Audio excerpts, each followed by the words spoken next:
సంక్రాంతికి వస్తున్న సినిమాల్ని అందించినటువంటి మా దిల్ రాజు గారు. అంటే ఆల్రెడీ 10 అయిపోయింది కదా, అందుకని ఇద్దరిద్దరినిగా ముగ్గురుగా పిలిచేసి ఈ మధ్య ఒక చరిత్ర సృష్టించిన దిల్ రాజు. అంటే ఒక సినిమా ఇలా ఇచ్చి ఒక సినిమాని ఎక్కడికో తీసుకెళ్ళి మళ్ళీ ఇన్కమ్ ట్యాక్స్ని ఇన్వైట్ చేసి రకరకాలు చేశాడు ఒక వారంలో. మాట్లాడు. అందరికి నమస్కారం. అందరూ సినిమా గురించి చెప్పారు కాబట్టి చాలా సింపుల్గా చెప్పడం రైట్.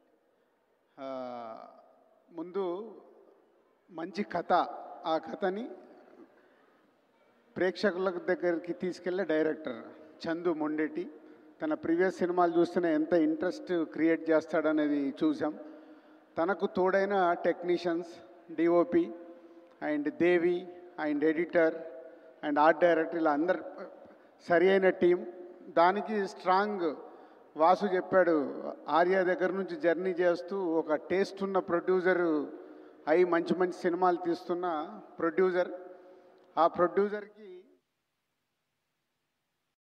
ఒక కట్టె పట్టుకొని ఎప్పుడు నిలబడతారు అరవింద్ గారు. ఏమ్మా సినిమా కరెక్ట్ వస్తుందా ఏంటి చూస్తున్నారన్న రషెస్ చూస్తూ, ఎందుకంటే ఆర్య అప్పుడే నేను చూశాను, నాకు తెలుసు అప్పుడు నన్ను ఎలా గైడ్ చేశారని. దానికి తోడైన సాయి పల్లవి ఆల్రెడీ ఇందాక ఎవరు చెప్పారు, బ్యాక్ షాట్లో డ్యాన్స్ చేస్తుంటే రీల్స్ వచ్చేస్తున్నాయి. సో అంత పల్లవి మీద అంత పాజిటివ్ ఎనర్జీ. దానికి తోడు ఇప్పుడు వాసు చెప్పాడు చైతన్య ఇంట్రెస్ట్గా క్యారెక్టర్ని పట్టుకొని ఇన్ని రోజులు ఈ సినిమా గురించి కష్టపడ్డాడంటే, ఇంతమంది కష్టపడ్డ తర్వాత సినిమా సూపర్ హిట్ కాకుండా ఇంకేమవుద్ది. జనవరిలో మేము కొట్టాము, ఫిబ్రవరిలో మీరు కొడుతున్నారు. All the best whole team.